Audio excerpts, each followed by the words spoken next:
Hello everyone.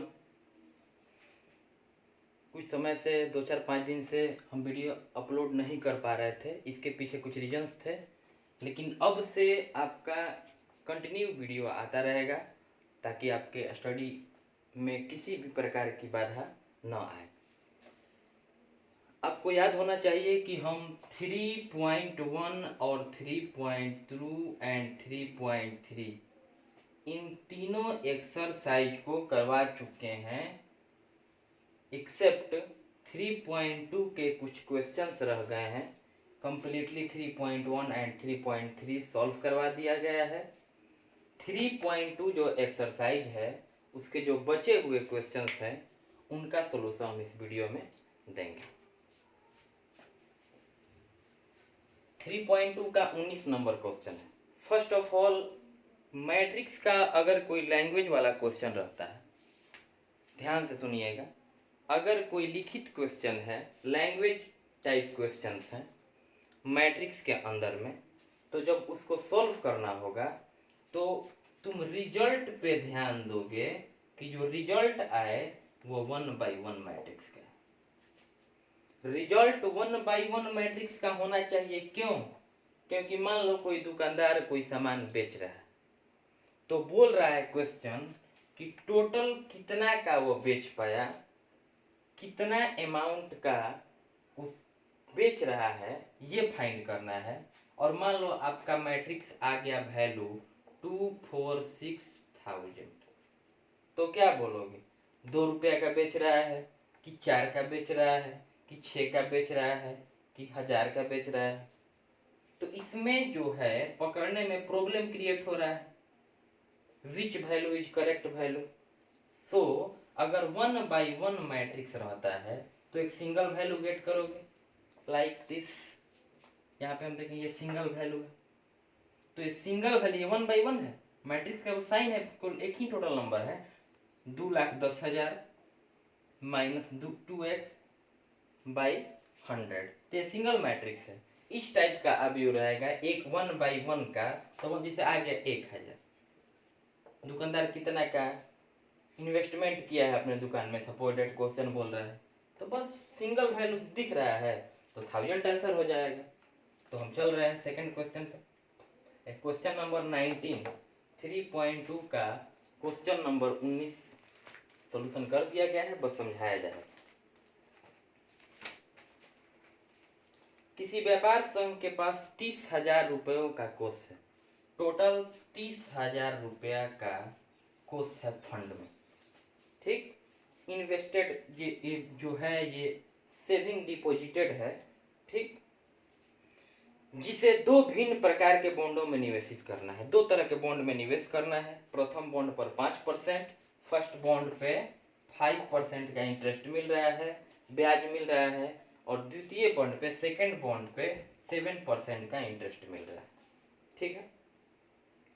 पर आव्यूह गुणन के प्रयोग द्वारा यह निर्धारित कीजिए कि 30,000 रुपये के कोष को दो प्रकार के बॉन्डों में निवेश करने के लिए किस प्रकार बांटे की जिसे व्यापार संघ को प्राप्त कुल ब्याज। First question 1800, second question 2000।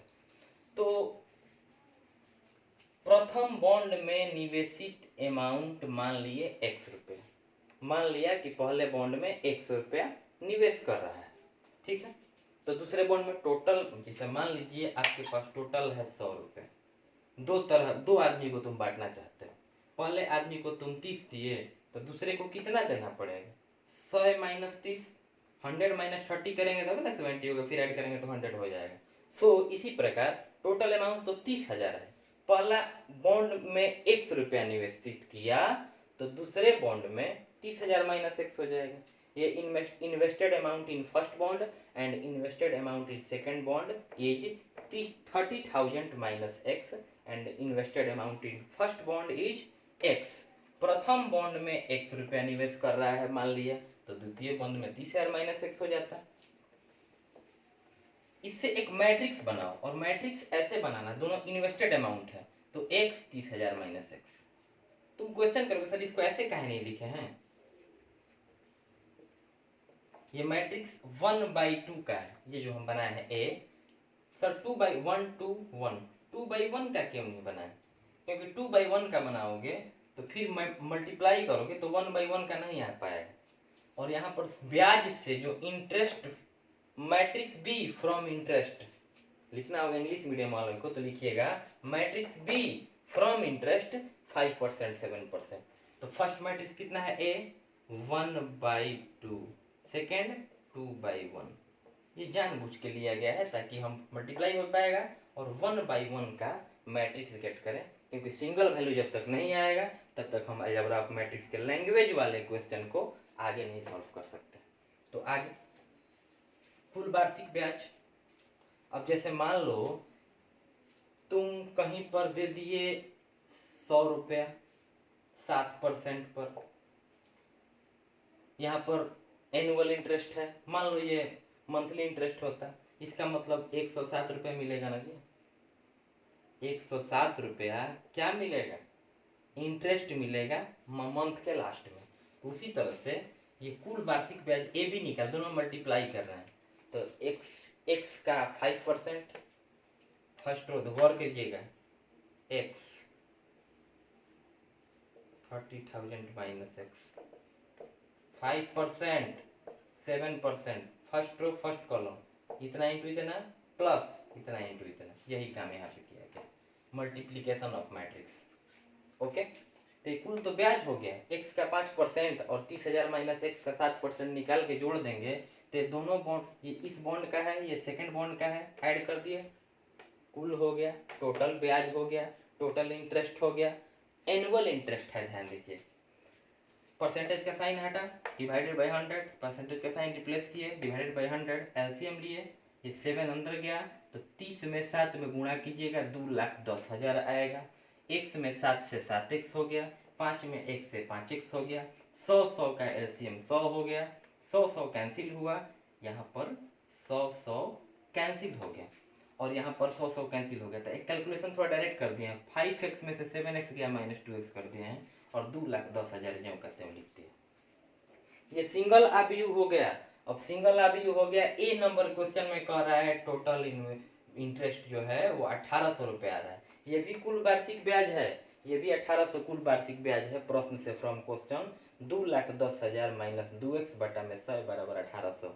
अब समझो, अगर बी नंबर क्वेश्चन बनाना होगा, यहाँ तक सेम रहेगा, बस बराबर में 1,800 के जगह पे 2,000 लिख लेना है, 2000 लिख के सॉल्व कर दो, आंसर गेट करो। तो ये कुल वार्षिक ब्याज है, 1,800 भी कुल वार्षिक ब्याज है, दोनों बॉन्डों को मिला करके ये इधर गया बाई क्रॉस मल्टीप्लीकेशन, 1,800 में 100 से गुणा करो 1,80,000 आएगा। अब क्या किए, 2x इधर आ गया, माइनस है तो प्लस हो गया और 2,10,000 में से 1,80,000 घटेगा इधर तो 30,000 बचेगा। 2 डिवाइड में आएगा तो x बराबर हो जाएगा 30,000 बटा 2 तो 15,000। तो x का मान 15,000 हुआ। x क्या है? Invested amount in first bond, प्रथम बॉन्ड में निवेशित अमाउंट है 15,000, तो दूसरे बॉन्ड में 30,000 माइनस 15,000, क्योंकि 30,000 माइनस एक्स है, एक्स का मान 10,000 आता है, अगर तो 30,000 में से 10,000 घटता 20,000 आंसर आता। लेकिन फर्स्ट बॉन्ड में 15,000 इन्वेस्ट कर रहा है और सेकंड बॉन्ड में भी 15,000 इन्वेस्ट कर रहा है, यह आंसर हुआ। अगर 19 नंबर क्वेश्चन का आप बी नंबर बनाना चाहते हैं तो यहाँ पर 2,000 कर दीजिएगा, आंसर आ जाए। ठीक है, आशा करते हैं क्लियर हो गया। इस क्वेश्चंस आपको ऑब्जेक्टिव, पिछले वीडियो में कुछ ऑब्जेक्टिव टाइप के क्वेश्चंस दिए गए थे जिनका सॉल्यूशन आपको कमेंट बॉक्स में बताना था। अगर आप जानते हैं तब उसका आंसर थोड़ा सा देख लेते हैं हम लोग। सब पढ़ाए हुए टॉपिक पे आधारित क्वेश्चन था, जो भी पढ़ाया गया है उस पे ऑब्जेक्टिव टाइप क्वेश्चन दिया गया था। पहला नंबर क्वेश्चन का आंसर हो जाएगा, जो आज ऑब्जेक्टिव क्वेश्चन था उसका ए, क्योंकि वर्ग आव्यूह में m बराबर n होता है, पंक्ति और स्तंभ की संख्या बराबर होती है तो वर्ग आव्यूह होता है।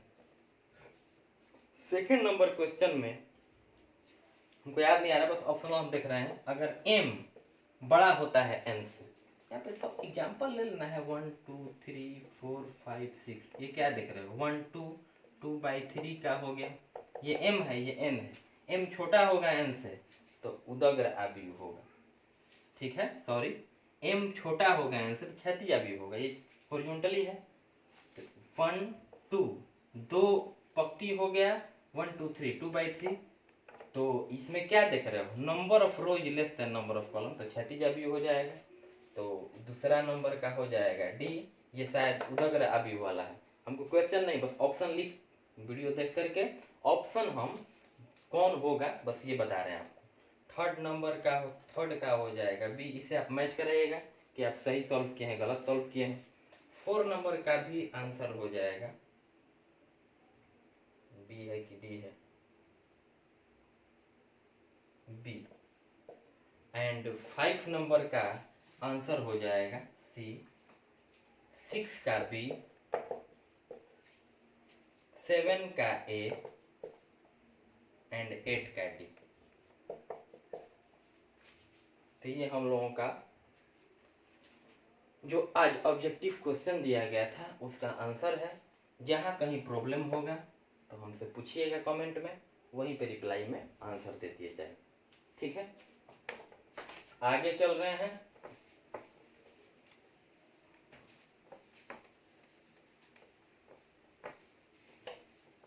m छोटा होगा n से क्षैतिज आव्यूह, m बड़ा होगा n से उदग्र आव्यूह, m बराबर n होगा तो वर्ग आव्यूह। एक क्वेश्चन उसमें था अयोटा वाला, तो बस उसमें यह क्या concept, iota into iota, iota square equal to -1, ये लगा दोगे तो बन जाएगा। नेक्स्ट देख लेते हैं 20 number, question number 20। Question number 20 में बोल रहा है, क्या बताया, रिजल्ट 1/1 का आना चाहिए। तो बोल रहा है किसी स्कूल के पुस्तकों की दुकान में 10 दर्जन रसायन विज्ञान का, अब यहाँ पर देखोगे तो केमिस्ट्री का कितना बुक हो गया, 10 दर्जन, मतलब कितना 120। एक दर्जन में 12 होता है तो 10 दर्जन में 120 हो जाएगा। फिजिक्स PHY से भौतिकी इंडिकेट कर रहे हैं, फिजिक्स के 8 दर्जन बुक है, 8 डजन, 12 में 8 से मल्टीप्लाई कर दो, 8 दर्जन में 96 हो जाएगा। और फिर कह रहा है 10 दर्जन इकोनॉमिक्स का, अर्थशास्त्र इकोनॉमिक्स का बुक कितना है, 10 डजन, मतलब 120। अब यहाँ से क्या करना है आपको कि बोल रहा है कि यदि प्रति पुस्तक, जैसे केमिस्ट्री का एक बुक का दाम 80 रुपया हो गया, फिजिक्स के एक बुक का दाम 60 रुपया हो गया, और इकोनॉमिक्स के एक बुक का दाम हो गया प्रति किताब 40 रुपया, तो आप भी बीजगणित के द्वारा आप बेचने से कुल कितनी धनराशि प्राप्त होगी दुकानदार को, ये आपको पता करना है। तो सबसे पहले इसे एक मैट्रिक्स बनाओ। गौर करोगे कि जैसे इससे एक मैट्रिक्स बनाते हैं ए, तो ए मैट्रिक्स हम बना रहे हैं 120 96 120। थोड़ा गौर कीजिएगा। आप कहोगे सर ऐसे क्यों नहीं बना है, 120 96 120, ऐसे करने से 3/1 का हो जाएगा, तो फिर 3 समथिंग का मैट्रिक्स आएगा, और 1/3 लिखे हैं तो 1/1 का मैट्रिक्स हमको लाना है, इसलिए ऐसा। अब प्रति किताब, तो ये केमिस्ट्री का है, एक किताब केमिस्ट्री का दाम कितना है, ईच बुक 80 रुपया केमिस्ट्री का एक किताब मिल रहा है, फिजिक्स के एक बुक का दाम 60 रुपया हो गया, और इकोनॉमिक्स का मतलब एक बुक का दाम 40 रुपया हो। ऐसे ही मैट्रिक्स क्यों लिखा गया है, क्योंकि ये 1/3 का हो गया, ये 3/1 का हो गया, मल्टीप्लाई करोगे 1/1 का गेट करेंगे, तो अब लिखेंगे कुल प्राप्त धनराशि कितना हो जाएगा, मल्टीप्लाई कर दो, बराबर AB, दोनों मल्टीप्लाई कर दो, फर्स्ट 1/1 का आएगा 120 गुना 80, मतलब कितना 9600। अब 96 में 60 से मल्टीप्लाई करोगे 96 × 6,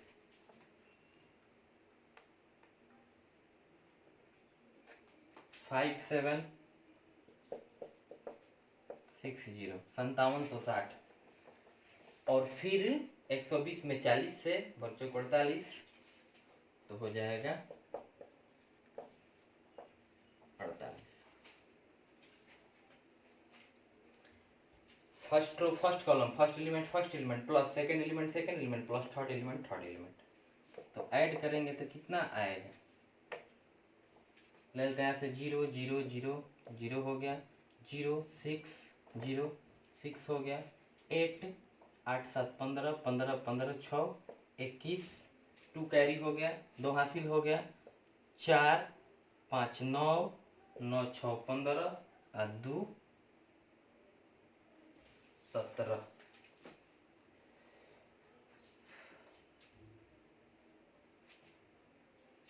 zero zero zero zero zero zero zero zero 6 हो गया और 9 5 14 4 18 2 20। तो ये इतना रुपया का दुकानदार टोटल बुक को अगर बेच देगा स्कूल शॉप में तो इतना वो गेट करेगा। तो हो गया आंसर 20,160 रुपये। ठीक है, 18 नंबर क्वेश्चन थोड़ा लॉन्ग है इसीलिए उसको बाद में बताया जाएगा। अब 21 और 22 देख लेते हैं। क्वेश्चन नंबर 21 और क्वेश्चन नंबर 22,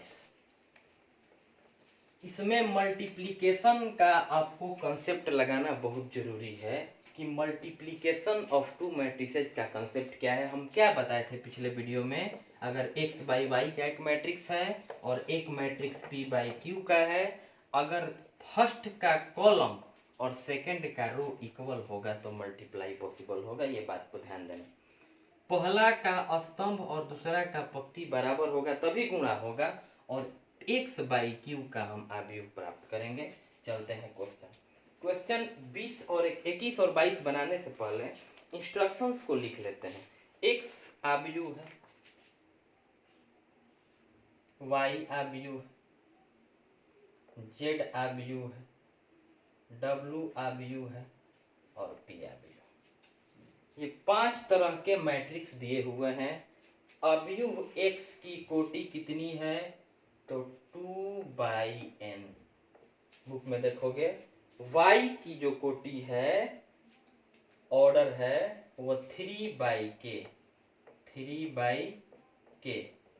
z आव्यूह जो है थर्ड देख लेना है 2/p तो 2/p z का हो गया। w आव्यूह है, w की कोटि n/3 तो हो गया यहाँ पे n/3 और p आव्यूह की कोटि हो गया p/k। अब क्वेश्चन 21 एंड 22 21 और 22 में ऑब्जेक्टिव टाइप क्वेश्चन है। आपको सही ऑप्शन बताना है कि कौन सा सही ऑप्शन होगा। इस टाइप का बोर्ड में भी क्वेश्चन पूछते रहता है। 60 मार्क्स का 60 ऑब्जेक्टिव क्वेश्चन आएगा। सो ऑब्जेक्टिव पे आप लोग थोड़ा सा ध्यान देते चलेंगे। अब यहाँ पे हम लोग देख रहे हैं कि बोल रहा है 21 नंबर में P Y plus W Y परिभाषित होने के लिए एन के पी पर क्या प्रतिबंध होगा, क्या इंस्ट्रक्शन होंगे, ये आपको बताना है, क्या कंडीशन होगा। तो P देखो गौर से, P की कोटि कितनी है P/k, यहाँ पे थोड़ा सा लिख लेते हैं P/k, गौर से समझिएगा। y की कोटि कितनी है 3/k 3/k। W की कोटि क्या है तो W यहाँ पे है n/3 and y again y की कोटि 3/k। py तो हो चुका है, मतलब p और y में मल्टीप्लाई हो चुका है। इट मीन्स ये k और 3 तो बराबर हो। पहले का स्तंभ और दूसरे का पंक्ति, पहले का कॉलम और दूसरे के रो का नंबर इक्वल होता है तभी मल्टीप्लाई होता है। तो मल्टीप्लाई पे करना नहीं है, ऑलरेडी py हो चुका है। तो py हो चुका है इसका मतलब k और 3 बराबर होगा। तो k इज इक्वल टू कितना हो गया, k इज इक्वल टू 3 हो गया एंड p बाई के का मैट्रिक्स ऑब्टेन होगा। ठीक है, यहाँ पर 3 3 तो इक्वल है भी किया है, तो यहाँ पर क्या होगा, n बाई के का मैट्रिक्स ऑब्टेन होगा। ये डब्ल्यू आई का क्या हो जाएगा, n बाई के, ये बीच में प्लस है, इसका कितना हो, k इक्वल टू 3 आया, इसका कोटि कितना हो जाएगा, p बाई के, p बाई के। अब ये दोनों तो इक्वल हो गए, क्यों, क्योंकि दो अवयवों को तभी, आज ही ऑब्जेक्टिव क्वेश्चन था, दो मैट्रिक्स को तभी ऐड किया जा सकता है जब कोटि समान हो। तो इसका मतलब पी वाई और डब्ल्यू वाई के बीच में प्लस है, पी वाई का कोटि पी बाई के आ गया, डब्ल्यू वाई का कोटि एन बाई के आ गया, इसका मतलब दोनों कोटि तो इक्वल है ना, इसका मतलब पी और एन आपस में बराबर है, तो पी और एन आपस में क्या हो गया, बराबर हो गया। तो के बराबर 3 और पी बराबर एन, के बराबर के करके क्या करेंगे, कुछ नहीं, दोनों को ऐड किया गया होगा, इसका मतलब पंक्ति पंक्ति के बराबर होगा, स्तंभ स्तंभ के बराबर होगा, के बराबर के करने से कोई बेनिफिट नहीं आ रहा है, तो P बराबर क्या हो गया, N हो गया।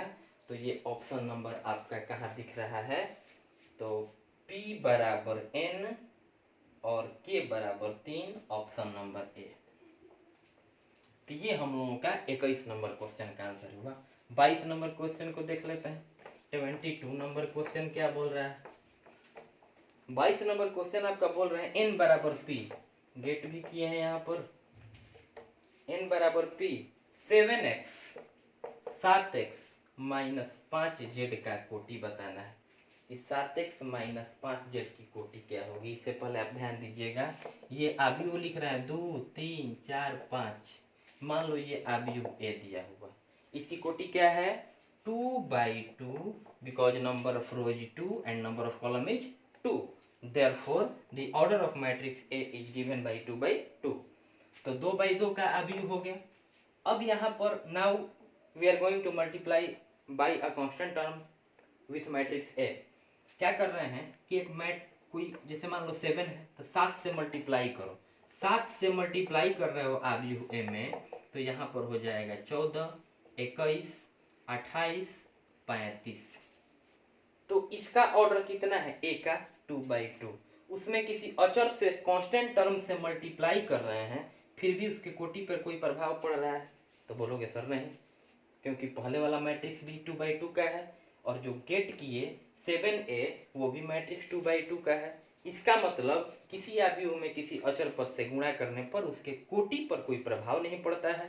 तो यहाँ पर इसका मतलब तो 7 दिया हुआ है, ऐसे ही उलझाने के लिए, फंसाने के लिए कि आप 7x पे विचार करिए, 7x दिया है तो तुम x पे डिस्कस करोगे, because the order of x and 7x are same. What is reason behind it, when we multiply by a constant term then the order of matrix does not change, change नहीं होता है constant से multiply करने पर, तो इसीलिए यहाँ पर 7x दिया हुआ है। यहाँ पे समझा दिया आपको कि किसी अचर पद से गुणा कर दो अवयव में तो उसकी कोटि पर कोई प्रभाव नहीं पड़ता है, तो इसका मतलब x का कोटि लिखो यहाँ पर, 7x या x वही हो गया बाबू 2/n, ये 7x की कोटि हो गई। 5z, तो 5z की कोटि, z का वही कोटि होगा जो 5z का होगा, 2/p। अब समझेंगे यहाँ पर ये कि ये तो दोनों बराबर हो, क्योंकि यहाँ पर दोनों क्यों बराबर था, क्योंकि दोनों को ऐड किया जा चुका था, यहाँ पे घटाया गया है, तो दो अवयवों को तभी घटाया भी जा सकता है जब कोटि समान हो। इसका मतलब 2/n और 2/p, 2/n ऑर्डर और 2/p ऑर्डर दोनों बराबर है, तो ऑप्शन में या तो ये मिलेगा या तो ये, दोनों कभी ऑप्शन में नहीं मिल सकता है, दोनों में से कोई एक ऑप्शन में मिलेगा जो मिल रहा है। ये दोनों क्यों बराबर है, क्योंकि घटाया गया है, तो घटाया गया तो, और ये दोनों में से कोई आंसर हो जाएगा एक, तो p/2 है नहीं है, 2/n है, ऑप्शन नंबर बी हो गया। अब ये 2/p कहोगे सर रहेगा तो, दोनों रहेगा तो बिल्कुल नहीं रह सकता है, या तो ऑप्शन में 2/p रहता या ऑप्शन में 2/n रहता, तो ये बी नंबर हम लोगों का आंसर हुआ। 3.2 भी समाप्त हुआ, बस एक क्वेश्चन 18 नंबर रह गया, बहुत लंबा जाता है थोड़ा सॉल्व करने में, बोर्ड छोटा है, नेक्स्ट वीडियो में हम 18 नंबर का भी दे देंगे। तो क्या हो गया 3.1 3.2 एंड 3.3, ये तीनों एक्सरसाइज कंप्लीट हो गए। नेक्स्ट एक्सरसाइज को सॉल्व करने के लिए कुछ कॉन्सेप्ट को बताया जा रहा है, उस कॉन्सेप्ट को ध्यान में रखिए।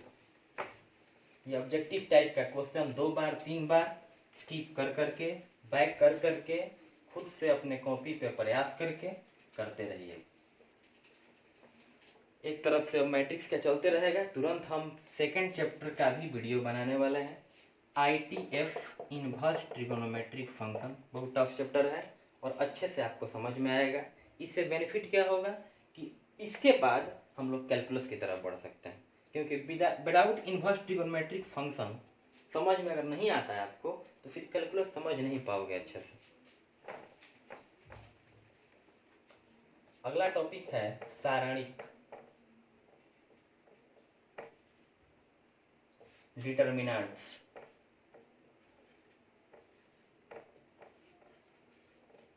डिटर्मिनेंट ये 4th नंबर चैप्टर भी है। अगर 4 नंबर चैप्टर आप पढ़ते हैं तो देखिएगा सारणिक लिखा होगा, डिटर्मिनेंट्स लिखा होगा। तो मैट्रिक्स और डिटर्मिनेंट लगभग सेम टाइप का होता है। एक मैट्रिक्स ही डिटर्मिनेंट बन जाता है। तो अब क्या होगा, ये 4th चैप्टर स्टार्ट नहीं किए हम, लेकिन जैसे भी हो ये पढ़ा रहे हैं, तो अब ऐसा नहीं है कि जब 4th चैप्टर हम स्टार्ट करेंगे तो आप फिर से इंतजार करें कि सर फिर से सारणी का परिभाषा लिखवाएंगे, डिटर्मिनेंट का डेफिनेशन लिखवाएंगे। अभी बता रहे हैं, इसको अच्छे समझ लो, बाद में का जरूरत ही नहीं पड़ेगा। वर्ग आव्यूह समझते हो, m बराबर n तो वर्ग आव्यूह, पंक्ति और स्तंभ की संख्या आपस में बराबर तो वर्ग आव्यूह। ठीक है, आव्यूह का चिन्ह क्या होता है, इस साइन के अंदर लिख दो, इस साइन के अंदर लिख दो, इस साइन के अंदर लिख दो अवयवों को, सब आव्यूह। लेकिन मोड का कंसेप्ट अलग होता है। मोड में अगर -4 रहता है तो बाहर निकलता है तो 4 हो जाता है, लेकिन डिटर्मिनेंट में -4 रहेगा, बाहर निकलेगा अगर तो वो -4 का -4 ही रहेगा, कोई इफेक्ट नहीं पड़ेगा। मैट्रिक्स का कोई वैल्यू नहीं होता है। शुरू में जब मैट्रिक्स बनाया जा रहा था वीडियो, तो उसमें बताया गया होगा आपको कि the value of many matrix does not exist. आव्यूह का मान नहीं निकलता है, लेकिन सारणिक का मान निकलता है। आव्यूह का मान एग्जिस्ट नहीं करता है, लेकिन सारणिक का मान निकलता है। ठीक है, अब एक वर्ग आव्यूह लेते हैं, जैसे मान लीजिए यहाँ पे हो गया 2 4 6 7।